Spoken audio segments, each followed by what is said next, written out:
একদিনের ছুটিতে কলকাতার কাছাকাছি কোথাও বেড়াতে যেতে চাইছেন? তাহলে আজকের এই ভিডিও হতে চলেছে পুরোপুরি আপনার জন্য।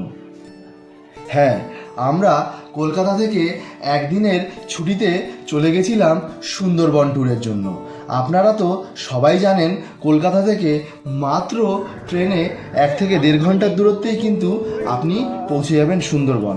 হ্যাঁ, এই ভিডিওটা কিন্তু আর 5টা সুন্দরবনের ভিডিও থেকে একটু আলাদা, কারণ আমরা কিন্তু এখানে আপনাদের খোঁজ দিতে চলেছি একটা অজানা সমুদ্র সৈকতের, যেখানে গিয়ে আপনি আপনার বন্ধু এবং আপনার পরিবারের সঙ্গে কিছুটা প্রাইভেট টাইম স্পেন্ড করতে পারবেন, যেখানে কিন্তু ওই বিচে শুধুমাত্র আপনারা ছাড়া আর কেউ সেখানে থাকবে না। তাহলে চলুন আর দেরি না করে আজকের এই সুন্দরবনের ভিডিও এখানে শুরু করা যাক। গুড মর্নিং, নমস্কার সবাইকে। বিএম লাভ ইউ জিন্দেগির আরেকটা নতুন ভিডিওতে আপনাদের সবাইকে স্বাগত। আপনারা দেখতেই পাচ্ছেন আমরা দাঁড়িয়ে আছি এখন কাকদ্বীপ স্টেশনে। আজকে আপনাদের নিয়ে যাব সুন্দরবন। চলুন, আজকের ট্যুর কিন্তু প্রচণ্ড ইন্টারেস্টিং হতে চলেছে। বাকি সমস্ত ইনফরমেশান আপনাদের ভিডিওর পরবর্তী সময় দিতে থাকবো।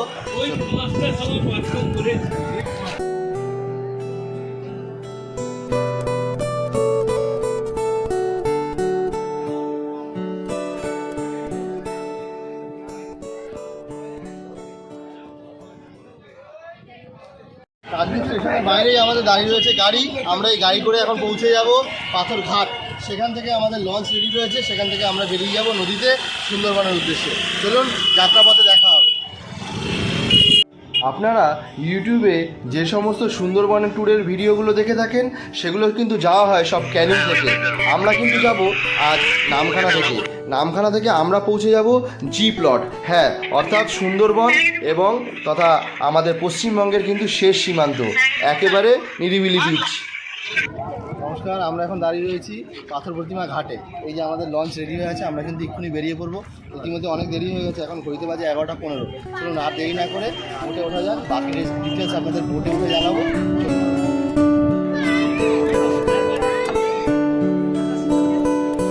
দেখতে দেখতে কিন্তু আমাদের বোট ছেড়ে দিল।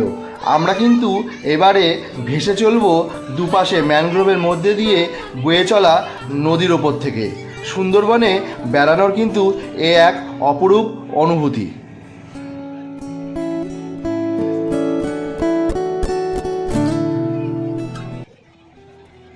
এই যে লঞ্চটি দেখতে পাচ্ছেন, পুরো কিন্তু বিভিন্ন রকম মানুষের নিত্য প্রয়োজনীয় জিনিস দিয়ে ভর্তি। নদীর ওপারে যে সমস্ত গ্রামগুলো রয়েছে, সেখানে মানুষের দৈনন্দিন প্রয়োজনীয় জিনিসগুলো কিন্তু এনারা এই পার থেকেই নিয়ে যান। বোটের মধ্যে আমাদের ব্রেকফাস্ট চলছে। রাস্তায় আমাদের একটু দেরি হয়ে গেছিলো বলে আমরা ব্রেকফাস্টটা রাস্তায় করিনি।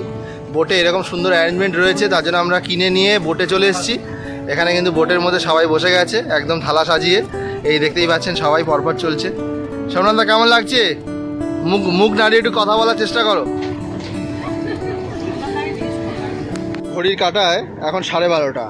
আমরা সুন্দরবনের এই ম্যানগ্রোভের ভেতর দিয়ে নদীর উপর দিয়ে বোটের মধ্যে ভাসতে ভাসতে চলেছি। এই হচ্ছে আমাদের বোট। একেবারে ছোট্ট যে প্রাইভেট বোটগুলো হয় সেগুলো, সুন্দর সাজানো। এর ওপরের যে পোর্শনটা দেখছেন, এখানে বসে আপনি আপনাদের যে অবসর সময় সেটা কাটাতে পারবেন, লাঞ্চের ব্যবস্থা করতে পারবেন। এখানে একটা কেবিন রুম আছে, যেখানে একটা বেড রয়েছে। দাদা রয়েছে এখানে পাইলট দাদা। এখানে আমাদের একটা গ্রুপ আছে, যারা বসে নিজেদের মধ্যে একটু গরম জল ঠান্ডা জলের ব্যবস্থা করে রেখেছে।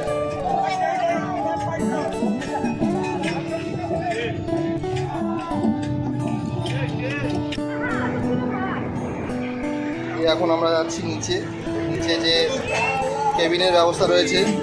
এখানে বেসিন দেখতে পাচ্ছেন, এখানে একটা ওয়াশরুম রয়েছে, যথেষ্ট কিন্তু পরিষ্কার পরিচ্ছন্ন।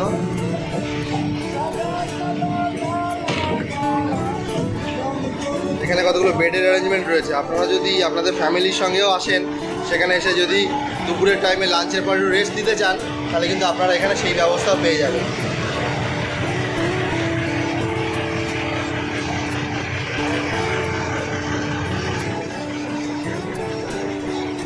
আর এর ঠিক পেছনে রয়েছে কিচেন। দাদারা কিন্তু এখানে আমাদের দুপুরের জন্য লাঞ্চের ব্যবস্থা করছে।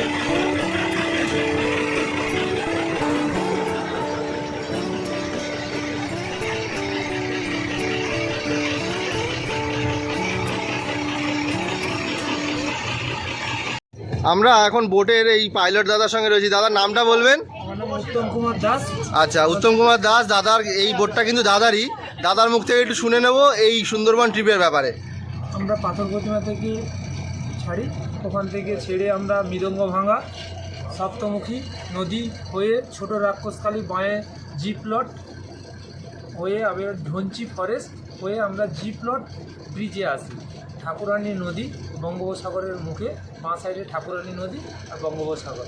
আচ্ছা, মানে এই জায়গাগুলো পুরো ঘোরানো হবে জি প্লট, মানে পাথরঘাট থেকে একদম জি প্লট পর্যন্ত যাওয়া হবে। পাথরঘাট মানে এই পুরো যাওয়া আসাতে কত সময় লাগবে? এই যাওয়া আসাতে আমাদের সময় লাগবে 5 ঘন্টা, তার থেকে হয়তো 1-2 ঘন্টা বেশি কম হতে পারে। সাইট সিনের জন্য 1-2 ঘন্টা থাকবে।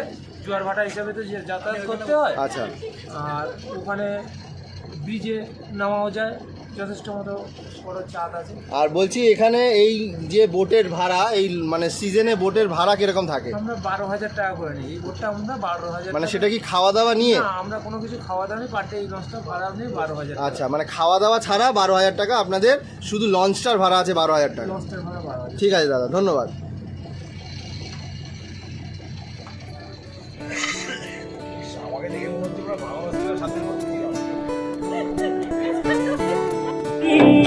बातों में कीजिए आज की रात मजा हुस्न का, आँखों से लीजिए आज की रात मजा हुस्न का, आँखों से लीजिए। দেখতে দেখতে ঘন্টা দুয়েক নদীপথের মধ্যে দিয়ে আমরা কিন্তু পৌঁছে গেলাম সেই অচেনা সমুদ্র সৈকত। হ্যাঁ, এটি কিন্তু জি প্লট। এটাই কিন্তু পশ্চিমবঙ্গ তথা ভারতবর্ষের এটাই শেষ সীমানা। এইদিকে নদী, ওদিকে বঙ্গোপসাগর, মাঝখানে তৈরি হওয়া ছোট্ট একটা আইল্যান্ড। এখানে কিন্তু মানুষের কোনো বসবাস নেই। আমরা নেমেছিলাম যে গ্রুপ, সেই 10 জনই কিন্তু আমরা বিচটা ঘুরে ফিরে দেখেছি। 1 থেকে 1.5 ঘন্টা সময়ের মধ্যে আমরা আবার বোটে ফিরে এসেছি। আপনারা আপনাদের ফ্যামিলি বা ফ্রেন্ডসের সঙ্গে এই ধরনের প্রাইভেট বিচে কিন্তু নিজেদের মতো একটু নিরিবিলি সময় কাটাতেই পারেন।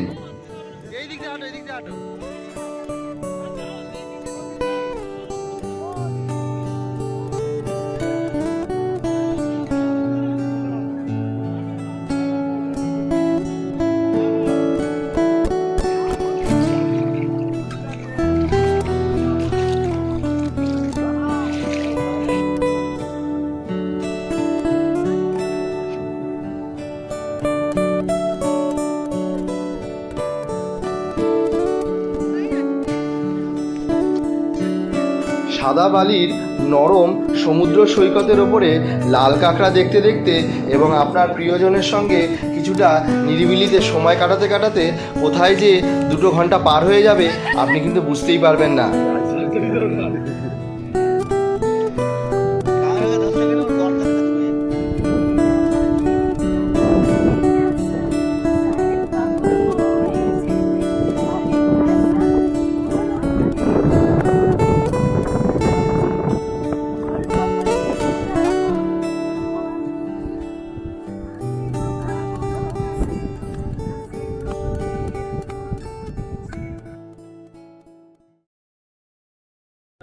আমরা এখন দাঁড়িয়ে রয়েছি জি প্লটে।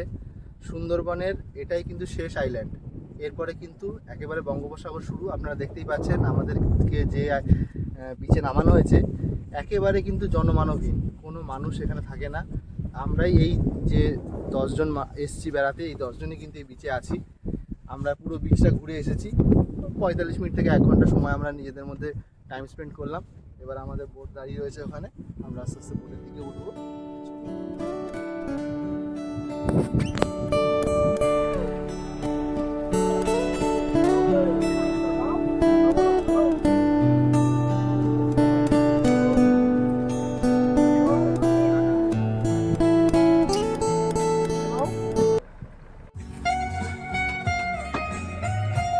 বোটে ফিরে আসতেই দেখলাম দাদারা কিন্তু আমাদের জন্য লাঞ্চের ব্যবস্থা রেডি করে ফেলেছেন। লাঞ্চে ছিল ভাত, ডাল, বেগুন ভাজা, ফ্রেঞ্চ ফ্রাইজ, স্যালাড আর কিন্তু একেবারে কষা করে দেশি মুরগির মাংস। আর চাটনি, পাঁপড়, আর সাথে কিন্তু গুড়ের রসগোল্লা। এই দিয়ে কিন্তু আমরা দুপুরের খাওয়া দাওয়াটা বেশ জমিয়ে নিলাম।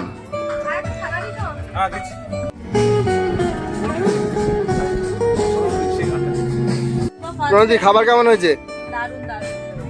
রুবার ফার্স্ট টাইম দেশি মুরগি খাবে। হ্যাঁ। না। জীবনে ফার্স্ট টাইম দেশি মুরগি? যাক, তাহলে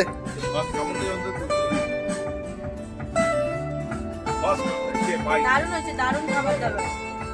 আমি ভাবিনি এত ভালো। দুপুরের লাঞ্চ কমপ্লিট করার পর আমরা কিন্তু নিজেদের মধ্যে গল্প, আড্ডা, গান নিয়ে বাকি দুপুরের সময়টা খুব আনন্দেই কাটালাম।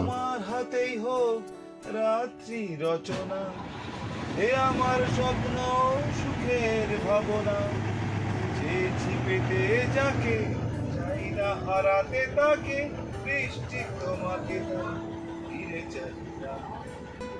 আমার সারাটা দিন এই খেলা আকাশ বৃষ্টি তোমাকে